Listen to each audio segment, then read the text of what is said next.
Let me give you a really quick introduction to what could be called the revolution of modernization. My former mentor and professor at Columbia University, Professor Dankwart Rustow, wrote a book called World of Nations, and it basically dealt with the fact that the world is made up of people who are at some point nationalities. They see themselves as coherent, they speak a language, have a religion, and in some ways have essentially bonds that tie them together and make them feel tribal or feel like an in-group. If you can create a state around a nation, in other words, take a group of people, give them borders that include them within those borders, and then they can have their own government, then you truly have the classic nation state. The problem is the world does not look that way. In other words, the world is not the orange people who then have their own orange government and the blue people who have their own blue government. The world looks a lot more like a mosaic in which you've got different nationalities.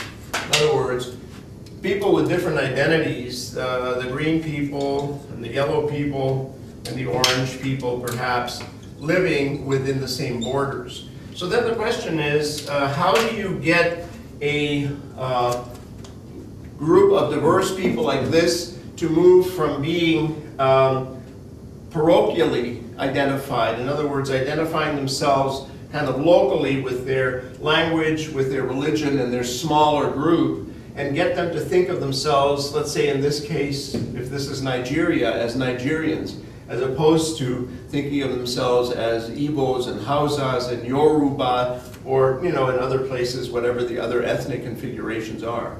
And Rustow says that that's the key to understanding political development, political stability, and political modernization is in solving the puzzle of how you solve this problem, and it's basically a problem of nation building. A World of Nations also really deals with nation building, and since we're living today in a world where this is still very relevant, I want to take a couple of minutes and walk you through what Rustow refers to as the 3 crises of modernization. So that's what we're going to look at next.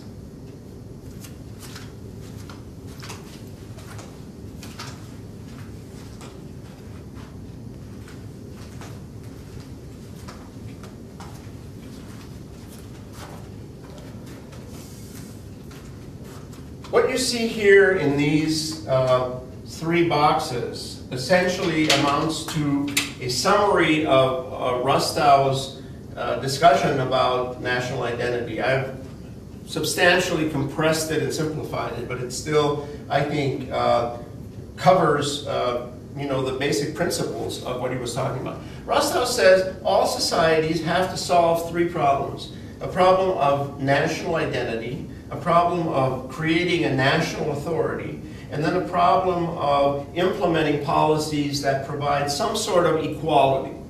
And Rustow says some societies, maybe Western Europe as an example, were able to solve each of these separately, sequentially, not simultaneously, and were able to do so over a significant period of time. In other words, many years rather than in a compressed fashion.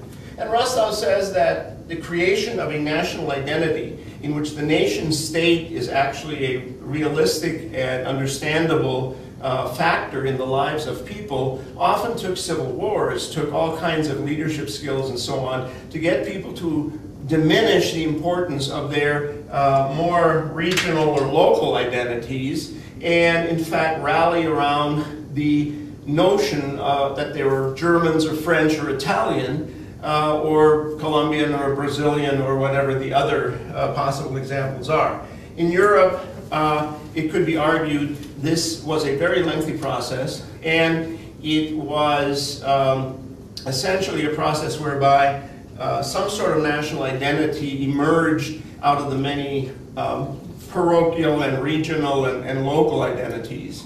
Rostow says once you've solved that problem, you then need to establish the authority, which is number 2, of the national government. In other words, the national government has to actually reach beyond the capital city, be able to protect the borders of the country, be able to deliver services and programs to people, and be able to be the ultimate authority over warlords and provincial governors and regional power holders and so on. And he says in Europe, the creation of a national government and the establishment of national authority often followed the earlier creation of a national identity. And then with all of the revolutions of democratization and freedom and so on, in most of the world, the idea of economic, social, and political equality also began to emerge. Fortunately, Rostow said, in some countries, that was the last crisis that you had to solve as a society, was the crisis of how you expand economic, social, and political rights to fulfill this new notion of government by the people and for the people, and opportunities and dignity for all citizens. And in Europe, that revolution occurred after governments were fairly well established, and therefore, if you can spread it out and you can accomplish each of these objectives sequentially, you can build stable institutions and stable nation states. By contrast, Rostow argues, and I would argue as well, in countries that became independent more recently, for example in Africa after the end of World War II with decolonization and so on, as well as in parts of Asia and the Middle East, these 3 problems have had to be addressed simultaneously. In other words, in some places there is no national identity. There are regional identities and other identities, but there is not much of a national identity. But at the same time, you don't have the luxury of taking centuries to develop an identity, an Iraqi identity or Palestinian identity. You have to have the identity and at the same time create a stable national authority that can control the society, that has the ultimate power to defend the borders and determine who controls the society. And because we're living in the 20th century, or now in the 21st century, you can't postpone economic, social, and political equality forever. In fact, there's usually pressure to begin implementing, for example, elections right away before you have any national authority, and certainly often before you even have a national identity.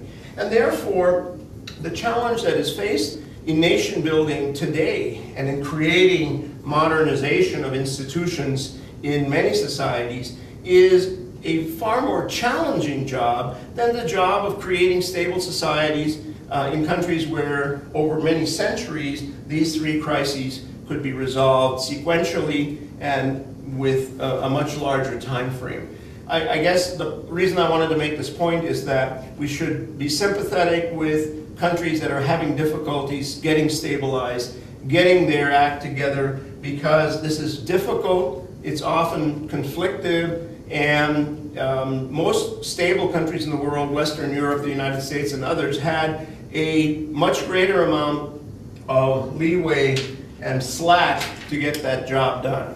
So I hope this helps you as you look at Asia, Africa, Latin America, the Middle East, and other places that we're going to be looking at. And certainly I hope we in the United States were also able to do this in sequence and have been largely successful in establishing a stable and modernized society, but other parts of the world are having to do that now and having to do it all at once. Okay?